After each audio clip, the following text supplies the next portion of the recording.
everyone. My name is Abidemi Oladipo. I'm the one anchoring this podcast from the onset, and it's tagged Stronger Together. The stronger we are, the more flourish our relationship goes. It's another maiden edition of our podcast. It's a program that is here to teach us more about what we know, more about what we don't know, about marriage. Is marriage worth the hype? What's really marriage? How has marriage influenced us? We are here to learn from the mistakes of others. We are here to learn from how some people have actually, gone from one step to another, how they've made it, how they have enjoyed it. You can't get it all. So I've got tonight an amazing couple here with me. I've always admired them from afar, and it's even an opportunity for me to explore into their life because I tell you they are interesting. Come closer. It's a great honor to welcome the Moses. Thank you so You're much. very much welcome. Thank you so much for having me. And I know you're going to tell us, we are going to learn from your life. We are going to learn from looking at you from afar. You are a couple that is worth emulating. You have influenced a lot of people from afar, and I'm one of them. I get so high when I see couple flourishing together. That's not to tell us that you don't have your flaws, and you are going to tell us about that, how you've overcome in the past certain mistakes, certain struggles. So we are here. You want to introduce yourself to us? Yes, my name is Musha Musi. My wife. And my name is Bobga Musi. And we are husband and wife, obviously. Yes. Oh my God, that's you're very much welcome. Obviously, you are Africans, but you want to tell us your background, where you're from, what part of African continent are you from? Yes, so I am from Kenya, and Kenya is the eastern part of Africa. Yes. And mine's a bit more complex because I am. My dad is from Cameroon. My mom is from Martinique. I was conceived in Canada. I was born in Martinique. I grew up in Cameroon, and I now live in England. And I married a woman from Kenya. So it's a bit more complex than just you're African. I am a mixture of many things. Yeah. But I own the African part of it. That's why I introduce myself as Bobga a lot. I grew up in Africa. I sound like an African. I look like an African, so I'm African. I'm very proud of that. Yeah. You are not actually hiding from your identity. Yeah. You're proud of it, and you are very proud even to exhibit it. And that's one of the good things that's actually for me. It's going to help you in your relationship, knowing who you are and being able to focus and to defend it and be able to flourish in it. That's going to take us to the first question of this podcast. How did you both meet? how did you meet? What's the genesis? So many people meet from anywhere. Yes. Some people meet on air. Some people meet in war. Some people meet in the church, on the streets. One way or the other, something would have happened that has brought you both together. Yeah. I want to know the genesis. You want to know the genesis? Ladies first. Ladies first. I have to start by this. What I'm about to say, I think it's important to start by saying this. I came in this country 2009. And the first day when I went to university, I set my eyes on Benoit. I saw him for the first time. 2009, and I did not know him. He did not know me, but I remember going to do some administration work and register myself, and I remember seeing him. But that was it. I didn't see her. No, of course he didn't see me, and I also didn't see him. I was like, oh, I could just see some boy. He was there with some other boys, but That was all. So he was a boy then. He was a young, tall boy. And at that time, I wasn't really looking too much, I must say. I wasn't really looking. I was just, oh, okay. But anyway, a year later passed, and I joined, immediately when I came, I joined the Redeemed Christian Church of God. Now your church. And I joined the choir. I love singing. I joined the choir. And Benua's church, which was Chapel of Light, used to have what is called the altar of worship, and basically it is they bring together all the choirs from different local choirs, and we sing together. So I can remember seeing him then for the second time. For the second time. Yes, I remember seeing him then. But at that time, I didn't really know him much. But because we were rehearsing together, he would say certain things, and I was like, oh, this gentleman is sometimes too serious and too, it was very serious, sometimes, Anyway, so because of that, and I think we kept on seeing each other several times because of the conference, of the convention, not the convention, because of the altar of worship. Okay. We begin to have a friend, hi, how are you doing? How things, that kind of thing. I see him after 3 months, 4 months, we see again, oh, how are you doing? So that was that kind of relationship that we had. But I must tell you something. In that process, there was something that I admired about him. And the one thing I admired was, I was like, oh, I looked at him, I was like, oh, this young man, he's so fine, so handsome, and yet he loves the Lord. And I was like, wow, I have never seen handsome men who love the Lord, because they're either too proud or too, they know that they are hot and whatnot, but I admired that. And guess what? I can remember praying and saying, God, I would love to have a handsome, fine man who loves the Lord like Bob guy. I literally say that. Prayed for it. I actually admired, because I can remember someone sharing, if you admire certain qualities, it's good to pray for. And I remember praying and saying, Lord, I prayed my husband will be as fine and good looking and loves the Lord like he does. I can remember saying that. And fast forwarding things, 2013 November. Would you like to continue from there, or should I? We have already met. She has already answered the question. So let's continue from there. So we we were friends. We were very good friends, and what she says I was hard was because I was the head of the choir at the time. And so when I was bringing many choirs, I had to be very strict in my communication, firm. And I used to look out to many young people at university as a leader, because I was raised as a leader in my church. And if I heard something in church, or if I watched something online, I would send messages to all my friends to say, have you listened? She was one of those friends who I used to send all these messages to. By the time I was seeing somebody else, so I was not even looking at her. And as a matter of fact, when we're friends, I had qualified her as one of the people I cannot marry, because... Oh my God. Yes, because she was one of the people who I would see only once in a while. So if we had... She was hard working with school and work. A lot was happening in her life, but I didn't know her well enough to know this. So we stayed friends, distant friends. And my relationship didn't work out, and I was now alone. And in November 2013, on one Tuesday, this is very interesting. On one Tuesday, on a Monday, I was leading a Bible study at the University of Sunderland this year. She sent me a message on the Monday to say, oh, would you like to come for Kenyan tea? And because I'm reaching out to all my friends who I have ignored for a while. And so she had ignored me. And so she was now reaching out, not just me, but a few other people. And she was expecting me to come with my then partner. So it wasn't just me and her thing. It was a genuine friend reach out. And I said, I can't come now because I'm going to Bible study, but I'll see you tomorrow. Tomorrow came, I forgot. The following Tuesday, I went for a smoking cessation training.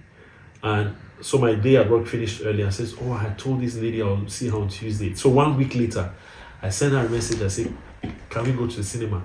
I said, but why did I say that? I wanted to unsend that message. I wanted to cancel that. And so what happened was she didn't answer me. I was in Newcastle. When I got to Pillow, she sent a message saying, I can't go to cinema with you. I said, actually, I didn't really want to go to cinema.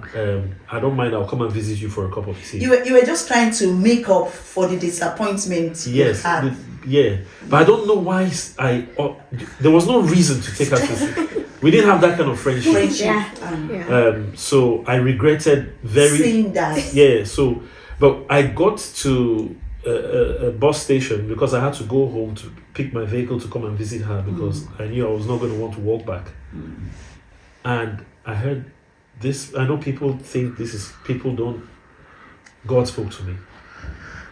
Buy her a gift. I went into Wilkinson's. I wanted to buy a nice diary. He says, no, get an ugly one. I said, so I got an ugly one. He said, get one for yourself. I was standing in the middle of Wilkinson's having a conversation with myself or with God. Why should I? What is this? So you didn't ask yourself or ask the spirit that was telling you at that time, why buy the ugly one? I didn't ask about the ugly one. I asked the spirit, why am I buying one for myself? Oh, okay. And the word that came back, and at the time I didn't know this was scripture. It's now that I know. It was Amos 3:3. How can two walk together unless they agree? But I had no intention. I said earlier on, she was disqualified as far as I was concerned. So I bought it and I came to her that evening. I was afraid. I was scared to give. We had a conversation for nearly 2 hours. And at the end I said, I'm going to say this. It sounds crazy. I'm not one of those guys who said God said. I really mean what I'm saying, but I can't lie. This is what happened. And she says, I'll take it. But I won't tell you why I'm taking it. Okay? And that is how our friendship, which became marriage, because I was not interested in having a girlfriend. It was friendship, proposal, marriage. So that's how we met. There's more to the story. I proposed a few months later, which was a very strange... Before you take us to that, yes. I think I've been able to grab, I know for every man and woman that God brings together on the journey of marriage, something actually will have attracted them. Yeah. Guys out there, don't ignore any form of meeting. Anything can come up out of it. She invited you. Yes. For every meeting, we need to be intentional about it. There is no just arriving at the answer. There is motive, there is reason for everything. And I want to believe that out of that meeting, something came out. And this is the proof. You were just, oh, this is good. When you go out blessing others, you had blessed him and you have blessed his source. And in turn, that blessing came back to you. This is getting interesting now. It's getting so interesting. You have told us the genesis. At what time did you know that, this was going to be the right man and she was going to be the right girl? When did it click? The clicking. I would say there are several events that happened that clicked and I knew that this was it. When I told you that I prayed and asked God to give me a man like him, that prayer I actually prayed when I was in church. And I can remember after praying that prayer, Benoit, my husband, walked in. Yes. That seemed like a confirmation. And let me tell you, it was the most... I was like, oh God, what is this? My heart was trembling. I was like, God, this is very weird. The only thing that came into my mouth was, this is weird. And I was like, Lord, that I just like, this is really strange. And I just left it. And I just like, this is strange, but I just left it. But in addition to that, maybe I'm gonna pass forward was when like my husband, when he came to see me and when he walked at that time, I knew exactly, he knew what he wanted, and I could see that he wanted me as his wife. I knew that. But I needed, for me, I think I think also being with the people who are around me, and at that time I would specifically say Pastor Johnson and Pastor Cynthia and other older women, they would always say how God guided them and concerning their husbands. And for me, I desire that God will guide me and let me know when that person comes, that this is my husband. So there was that expectation that God will show me and reveal to me. And I can remember when he came into the picture, I remember just saying, I remember telling him to give me some space because I needed to know whether he really is my husband. And I went into a time of prayer and fasting. And I know that this can sound very strange to some people, but for me, this was it was so important. I needed to know, Lord, is this man your will for me? And when that happened, I had my book, I had my journal. And I can remember telling God, if this man is my husband, then, and I know this is very strange, but I had written that, God, if this man is my husband, you will give us a word that will confirm this. And not just that, after this period of fasting, this man will ask for my hand in marriage. And let me tell you, exactly what I wrote in that book happened.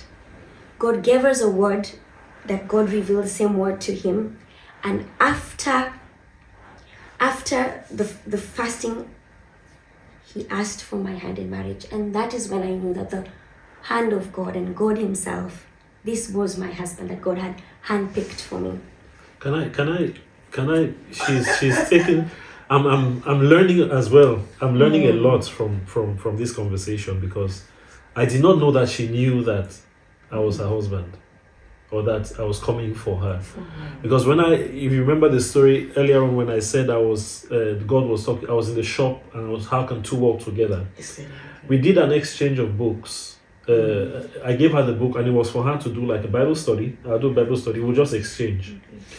And at the time, I had decided to, if I'm going to be in any relationship or any kind of friendship, I'm going to let my pastor know as a means of accountability, because I had done it my own way and it had failed. I had so you learned from your mistake. Yes, absolutely. And so as soon as I did that, I did not know that she had prayed and taken certain steps. But I went to my pastor and I said, there's something I want to tell you. And when I say God, as I said to my pastor, I want to see you. And my pastor says, I see a fair woman. I said, Pastor, I just said, I want to see you.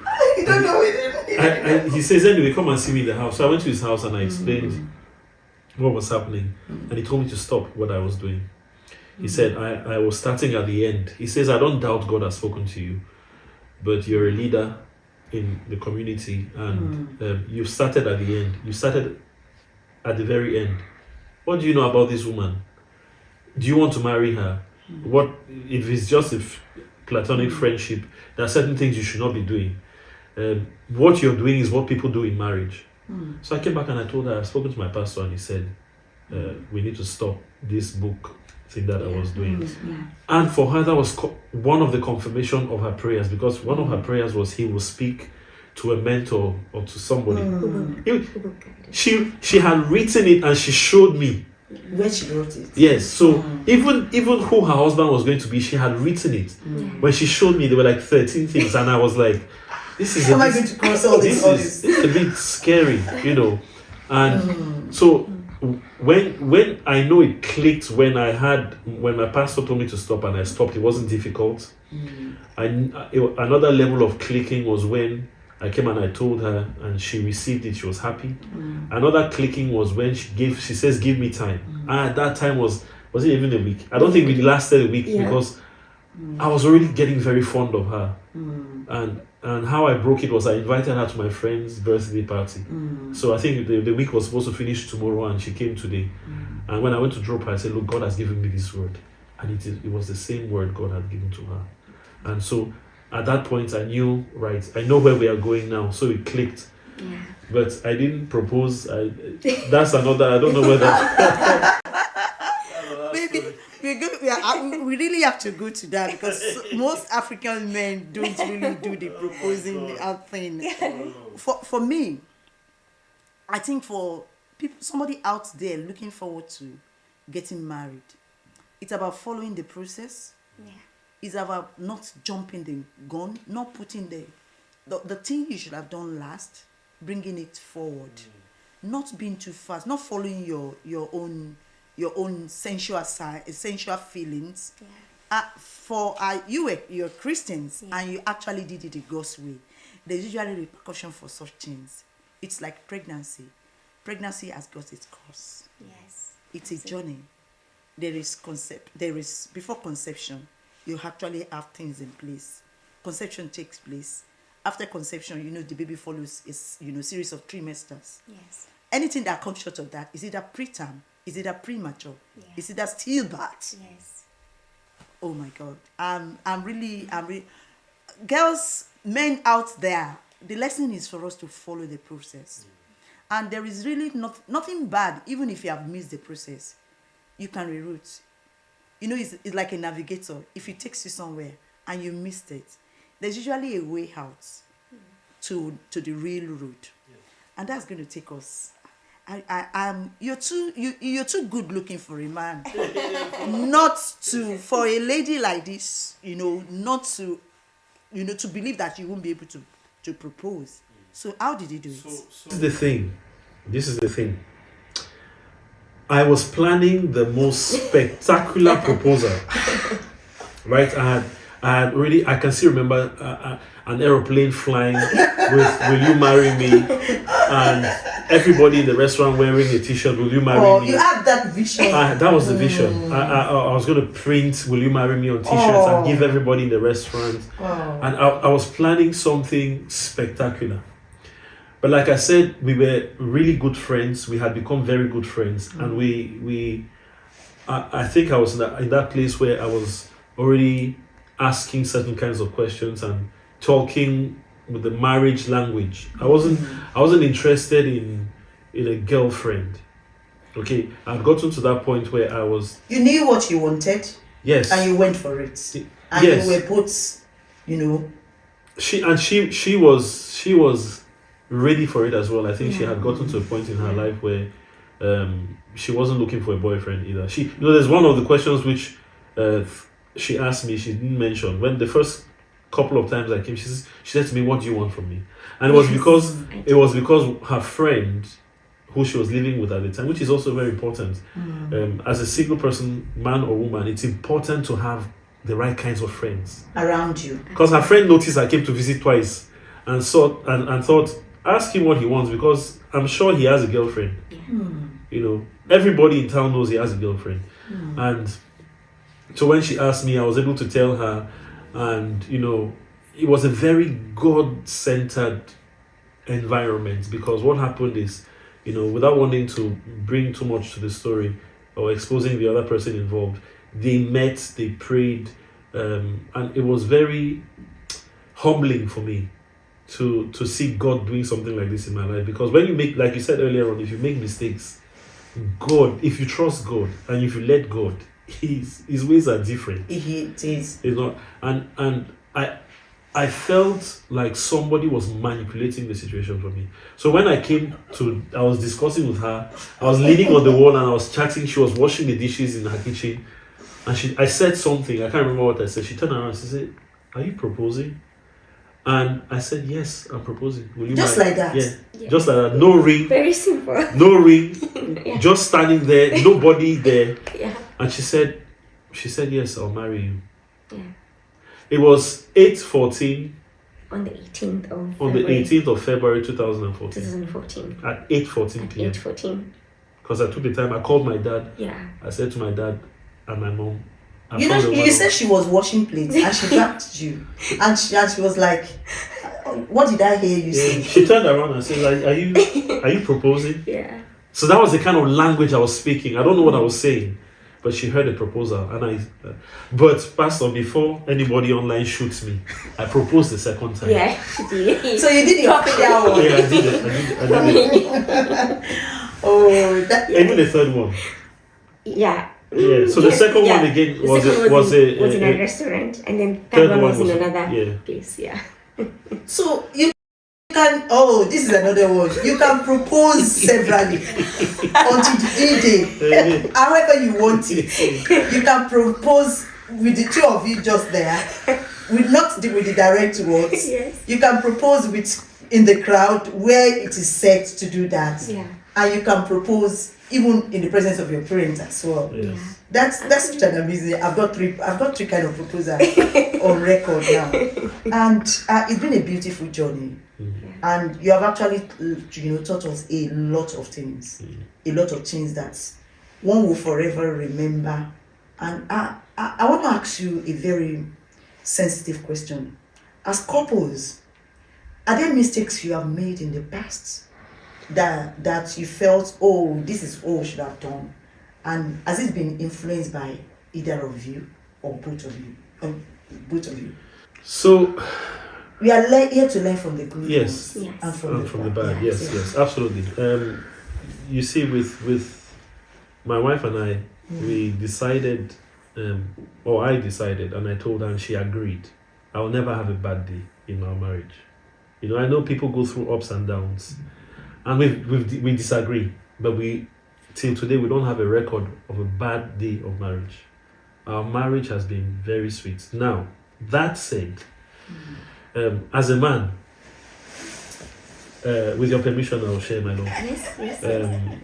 There was a time when I was a local pharmacist driving all over the country, and my car gave up the ghost, so to speak. Give up the ghost. It couldn't climb a hill, and I said to myself, God, this has got to stop. And at the time I was swimming in a lot of local money, and I was feeling good about myself. My wife was pregnant and expecting our first son, and as I would have it, I went and unilaterally, without consent and without any kind of discussion, got myself a 4x4 big car, and I just went upstairs, brought my wife, and said, this is our car.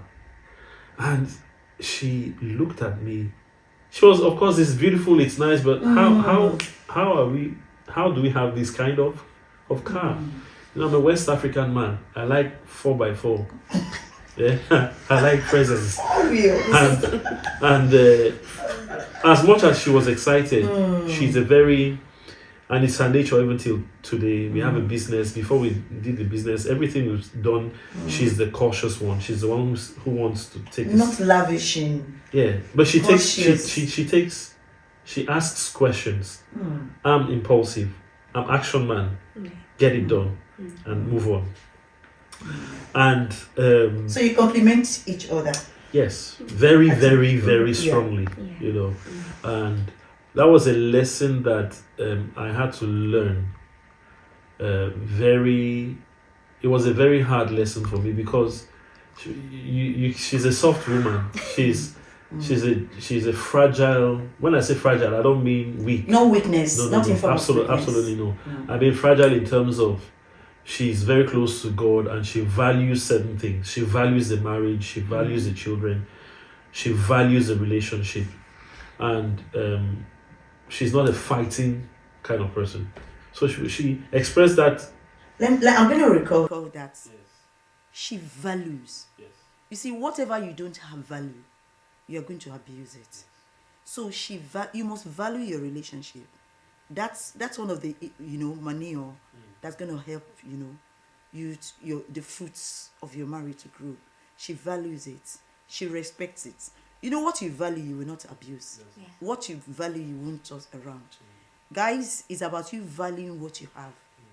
When you value your husband, you value your wife, you value your children. It takes you what you don't have, you can't give it out. The value you have in your relationship, and that's what you are dispensing to others. You didn't tell us about your career. He's a pharmacist. Yes, I'm a nurse. And she's a nurse. Yes. Oh, we seem to have some things in common, Yes, because your husband is a pharmacist, and is a man who I have looked from from afar, and I always said to my wife, the man is different from me. You know, there are very few people who I have such awe for as men. You know, I'm not saying this because you're. Oh, it came on her. Thank you. You can hear us. Thank you so much. Yeah. So the mistake I made then was to purchase that car without my wife's consent, and trying to get rid of the car was not as easy as I thought. You couldn't just return it. So for nearly 2 years, 2 to 3 years. my wife and I could not have a discussion on finance because then Locoming stopped. I entered, so the money changed. So now I now brought her into my problem. Well, not but I brought her into the problem I had brought in because now she was having to pay or subsidize for something she had not agreed to, and essentially that lasted for a little while. Nobody knew outside. You know, that's another thing. Exactly. It was your own. It was a bedroom conversation. Even the living room, our friend, nobody knew. And so today we're being a bit vulnerable and sharing this. But just to the lesson there was, my wife was patient. She turned, even though she saw the mistakes from the beginning. It wasn't about, you know, lashing out in words to you. No. She still respected you. Yes. And you accepted that you were wrong. It takes such humility. It took a while for me to accept. I'm going to be honest. But deep down, yes, you knew I you got things wrong. Yeah. Especially when things changed financially, I was like, oh, it was done on you. Yeah. And I did everything. I tried to do different things, work harder, you know, try to make her feel secure. But eventually, I asked God. I turned to God and I said, God, I can't go back into this house until you speak to me. And I was in my car that day, and God said to me, give me one word. He said, wait. And I ran upstairs to my wife and I said to her that night, I said, God spoke to me today. He said, it changed everything. It's like we're in the dark room and that word came and the light was on. We could see everything. It wasn't a problem anymore. It took another maybe 5 to 6 months to get rid of that situation financially, to change the dynamics. But from that day, even if I am going to make a mistake, I tell her I'm going to make a mistake. It's about communication. Effective communication. Sitting down and reasoning together. Absolutely. You want to say something? I would like to add something. Okay. During that time, you know, when he came to me that night to tell me that God had spoken, I was praying because I had to take it to the Lord in prayer. And I can remember when he came and told me, tears came out of my eyes. Can you remember? No. You can't remember. No. Maybe you can't remember. But I think it was tears of joy in my heart that God had answered your prayers. My prayer, that he had come to see what I've been trying to. Yes, he had come to see, and I'm grateful to God, and really, this is where I see the power of prayer. God is real for people who think that he isn't. God is real, and the power of prayer in your marriage is so powerful. People should never take that for granted. So obviously there were things you should have been confrontational about talking to him. I did not confront him. You are in the engine room. Yes. That's one thing I've you know, repeatedly she has said. She will always go back talking to the third person in the marriage and cry to the Lord and like, Lord. Yes. Lord. Yes. So it's not about you just taking the old role.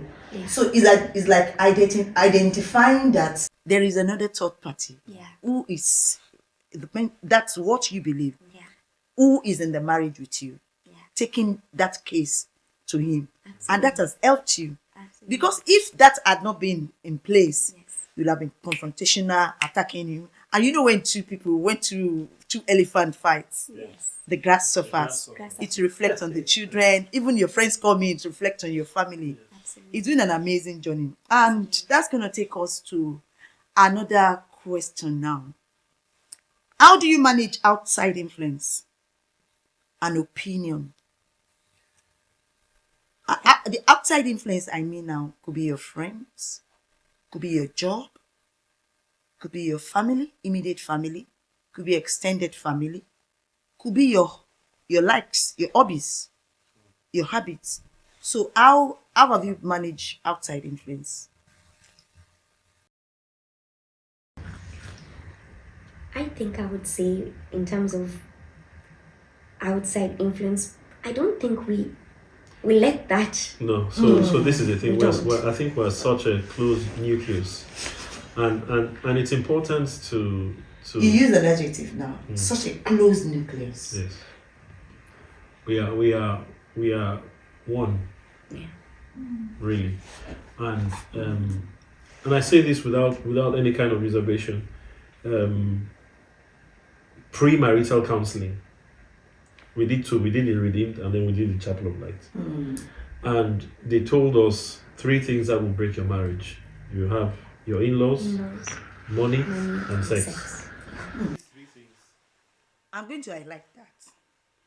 3 things that could break marriage: money, in-laws, and sex. This sex thing is coming again. This money thing is coming again.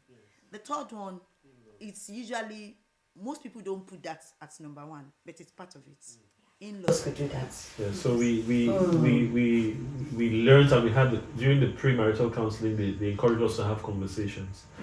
And one thing we came to a conclusion about was, no matter what, and this was also one of our friends who helped us with this, Jojo. He said to us, it was something you were practicing in their marriage. No matter the disagreements between 2 people, it is not the 2 people. It's a disagreement. It's like these books on the table. It's not me. It's not her. It's something we can put down and still be ourselves.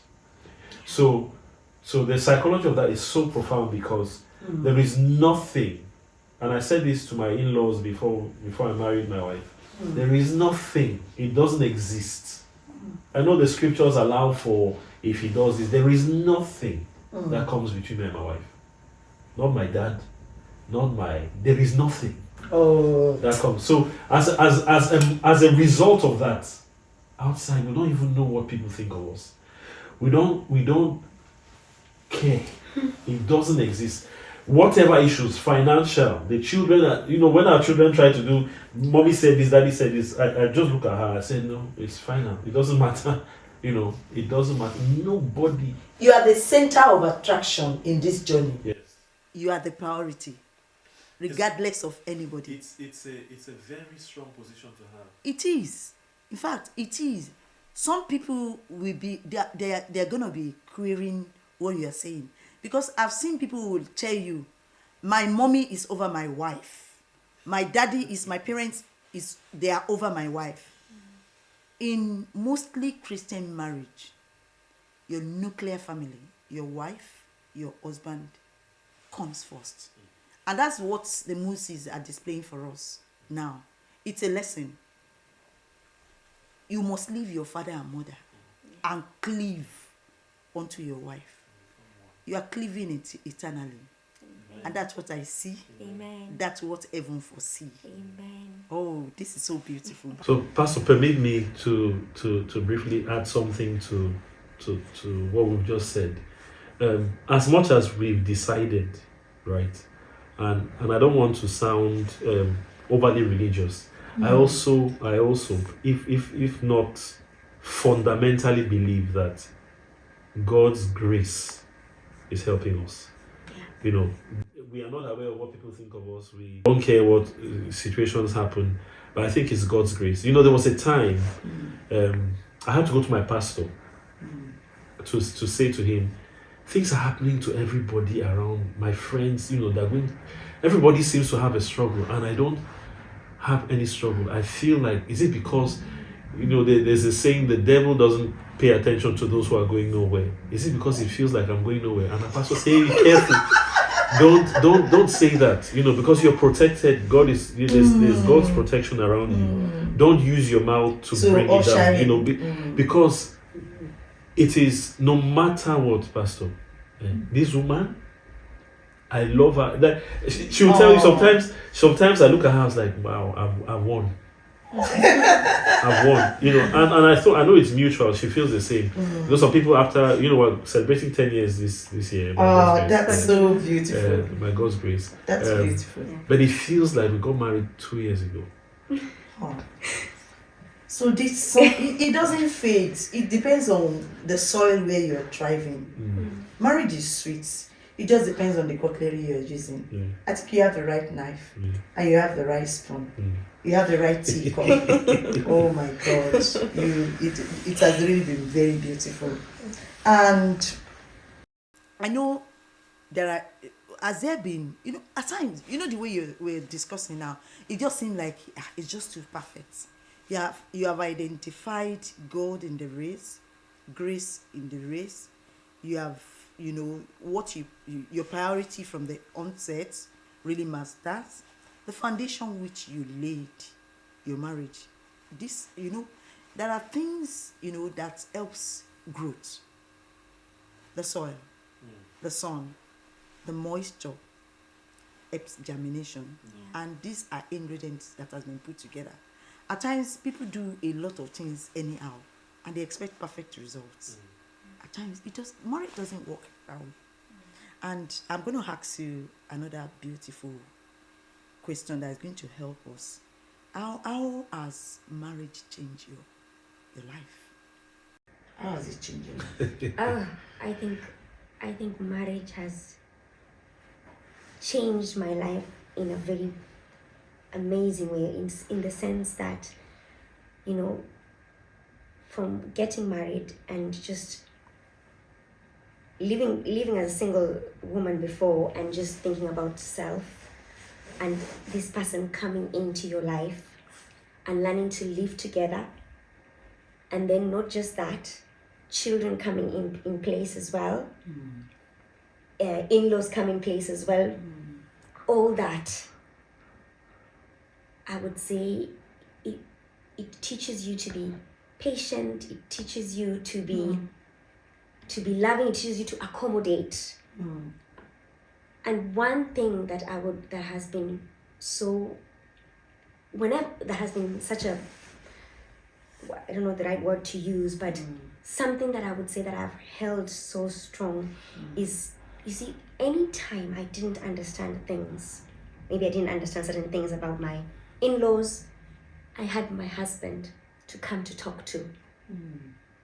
If I wasn't quite sure or quite happy about a particular issue, it is him that I would come and talk to. And he would gladly...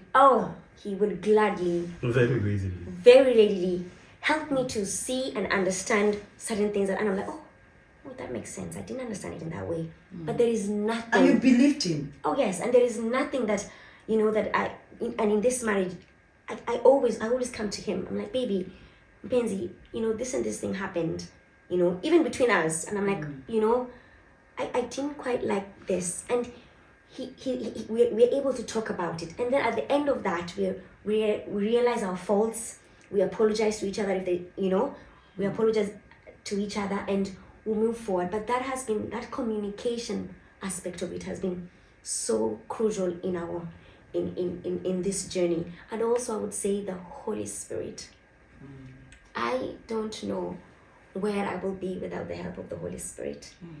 Because the things I do today, and I look back, I'm like, I can't believe that I would be able to have a family of 8 people in my home. I have to cook for all these 8 people in my family, and I never thought that I had that capacity. So God builds you, and God builds you by creating these situations, creating those situations that happen, and in those situations you're molded. So I believe I'm still a work in progress, and I know the Lord is working in my life and molding me, and I just trust Him that He will continue to make me grow even and become more beautiful the way He wants me to be. Musha is such a beautiful soul. I'm telling you. She's such a beautiful soul. You see, a lot of us believe that you come into marriage with the total package. She said something now. She said, my question was, how has marriage changed you? You don't come into marriage as a perfect person. Marriage will bring the good and the bad in you out. Absolutely. I think because she's a package of good fruits. She's made up of apple, she's made up of orange, she's made up of grapes, green and the red grapes as well. So situations around you will bring out who you are. Yeah. They said they are the principal person in the marriage. It doesn't mean that they are the only one living alone in the marriage. You are there, you don't want people around you. Your in-laws will come. Situation will bring them around. Strangers outside will come. The love in you, the fruit in you will now, determines whether you really have that love there. Absolutely. You really have that forgiveness there. And each time, issues come, they created an avenue where you could communicate with one another. And she trusted and believed in whatever you say to one another. And you expect you not to thrive, you will. Because you are on a journey that is backed up and solidified by grace. Amen. You are beautiful and you are amazing. Amen. And some people believe that with times, the oil and the drive of marriage is going to run dry. How have you created time for yourself? I know you are busy. She's a nurse. You're always on your feet all the time. He's a pharmacist, and you have your business as well. So how do you create time for one another? And the children are there. Daddy and mommies are there. Yes. You need to be there as the church is there. Oh my God. So how do you create these are the things people give excuses for. Yeah. And this is the main problem and issue in marriages. You ignored me. You have no time for me. So in this journey of 10 years, how do you intentionally create time for yourself? I'll answer this one. You want to answer I'll answer this one. I'll answer this one because my wife, for the past 10 years, has sang the same song. We need to be intentional. She's the one who thinks about we need to have date nights, which we don't have enough of, in all honesty. But you asked the question before about how have we changed. I think we have changed in the way that God is allowing us to not be selfish. Yeah. That's how there's something my pastor said. He likes to, if he brings somebody into ministry, he likes the husband and wife to be in ministry together. And I've seen that in his life. He does everything with his wife. He's hardly ever slept away from her in the past 30 years for one night. If it is physically possible to get back, if they're in the same country, he doesn't sleep outside of his house. So it's something I learned very strongly. And so what we do, how we spend a lot of our time, is we serve together. Okay, so in the choir, I'm in the choir, she's in the choir. We parent together. I can cook, she can cook. She didn't know how to cook at the beginning of our marriage. Yes. Now, Yes. this morning, my mom said, your wife can cook. Oh. That's because our parents live with us. So she's, if she makes egusi, she's not even from Nigeria, but if she makes egusi here, I can tell you. It doesn't have the palm oil and all of those, but I'm telling you, she can cook. I can also cook.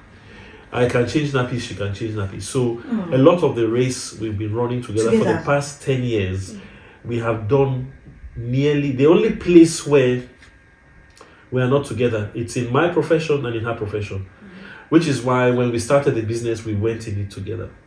She was there from day one. I mean, now she's taking a step back because she's back in school and a bit busy with other things, but everything, but even the decisions we make together. So it is not a struggle to say, oh, I haven't seen you this week. Because we, especially when we started Musafari, she was with me. She was like, wow, it's nice working with you. It's nice to be with you, so many hours of the day. Instead of you being in the pharmacy and I'm in the hospital, we're working together, we are creating something, we are building something. And there's something one pastor said to us when he came to visit Pastor Goke and his wife. They said to us, life is in phases. Nappy changing phase will pass. And then there's school drop-off phase. Is there? Well, and we're in the thick of it now. It is.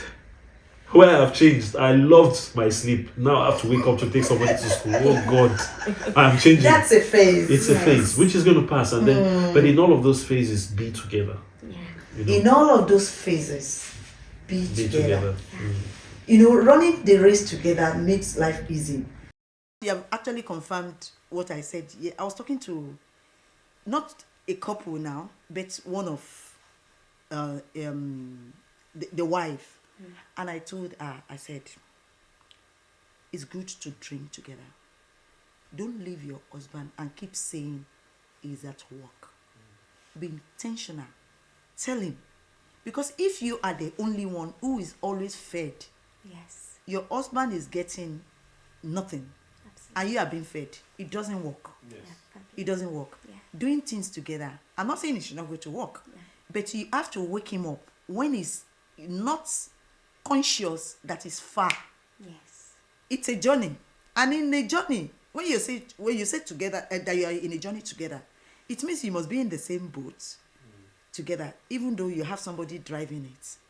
So you can't leave your wife at Heathrow Airport, and the husband is already in Sunderland. It's not going to work. There's not going to be harmony. So the harmonious lives you have lived now has been because you have been together. I remember a time my husband was in Bible college, and one thing I loved him for, he will not drop you behind. He will you better join Sunday school. As you're teaching yourself, teaching others, you're going to be learning. You know, lo and behold, I joined Sunday school. Before I joined, I was he was a lecturer in Bible college. He said, you better go for your Bible college. In fact, I got somebody who paid for me, who just admired me, one of these rich people. And he just said, Sister Vidimi, I've paid for you. And because he was prompting me as well, Yeah. a man will only help you come along with him when he's secured. Boga, you're a secured man. You're a secured man. And thank you for you. If you were to drop a good advice for couple out there, I know you're very knowledgeable of what's going on. Some people have lost trust, belief in marriage. Some people are in the stage of their marriage, you know, at the stage they don't even believe in each other. They don't want to go again. What are the messages you both want to drop for them? So for me there are two important things I would like to say. Before you marry, so for those who are looking to marry, before you marry, make the right choice. And we have a God who is not wicked. He loves us. He loves you more than you love yourself.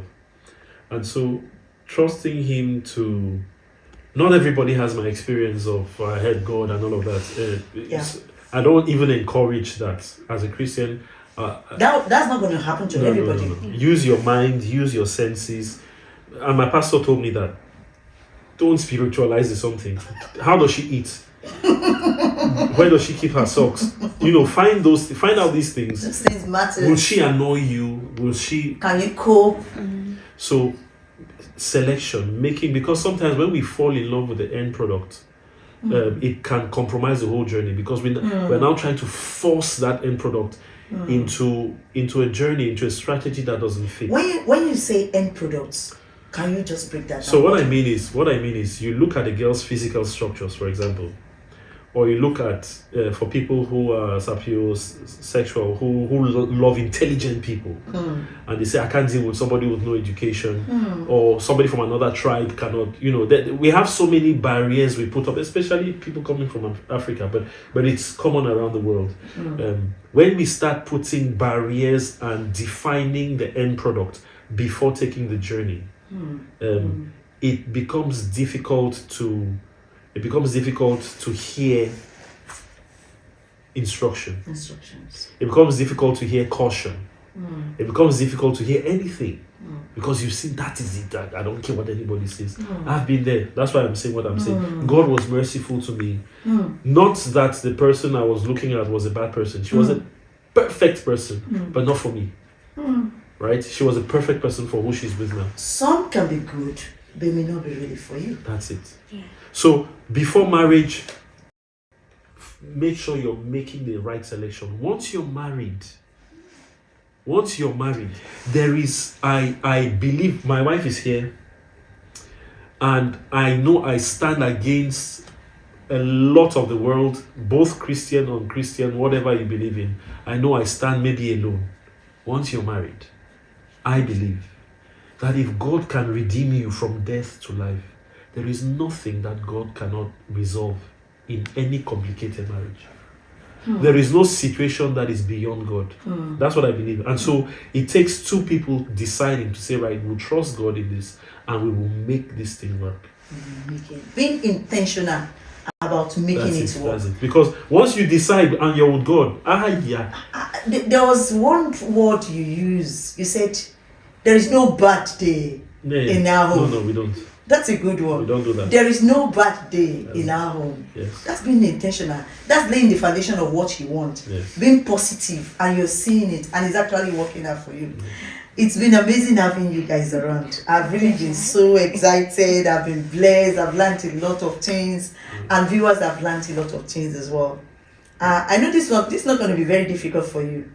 Valentine Day is around the corner. It can be very religious. It may not be, he's a pastor, but regardless of Val or not Val, because every day is love day in your home.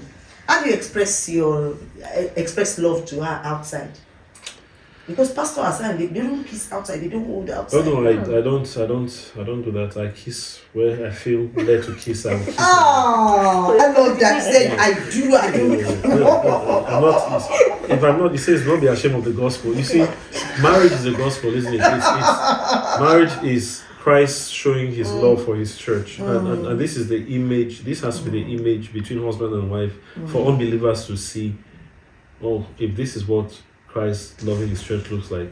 And Christ will kiss his bride. He does. Christ will kiss his bride. Oh God. You have written a book on this episode, honestly. Christ will kiss his bride. So why would you not hold your, Christ emphasized about love. Yes. And Christ was not ashamed about love.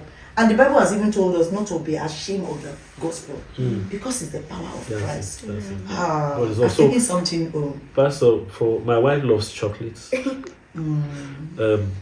She loves flowers. I don't like flowers, but she loves flowers, and she likes a nice dress. So I dress my wife. It's got very good taste. Very good taste. I choose the colors. I choose as occasion permits. I package her, and she does the same for me. It's difficult to get me anything because I'm a very You're picky. No, I have no needs. I have there's nothing you can give me that I need. I am sorted. It's difficult, and I understand. So she's my birthday and Valentine and things like that. She's, what can I get you? Christmas, what can I get? I don't need. I have you. I have what you. I have clothes I've not worn for this pair of trousers today. I wore for today, but I've not worn in over a year because I don't need to. I don't have needs of things. Your wife is enough. It's complete. Your husband is enough. You are complete. God has given you a complete package. Oh, thank you so much. I call them the BMM. Yes. Boga, Musha, Musi. Yes. It's been nice having the BMM on this episode. Thank you. You have impacted us. Thank You have you so blessed us. And I'm going to bring you back. On this note, I'm going to wish you a beautiful 10th year anniversary. Thank you. In advance. It's this year, isn't it? What month is that? It's May. Yes. In about 4 or 5 months' time, we'll get there. Yes. You will not be tired. Amen. You're going to be moving and moving and Amen. moving and moving. Amen. Thank you so much. We are blessed to have you. Thank you. It's been an amazing journey with the Moses this evening. We've really been impacted, and I believe you enjoyed it. You need to go back and keep watching, keep learning from every way they've actually impacted us. On this note, I want to wish you a beautiful 14th February Day. Don't be too religious. It's a time to show love. It's a time to appreciate. It's a time to be intentional about expressing your love. What you don't appreciate, depreciate. Happy Valentine's Day. See you next month. This is Abidemi, your friend on Stronger Together. Thank you.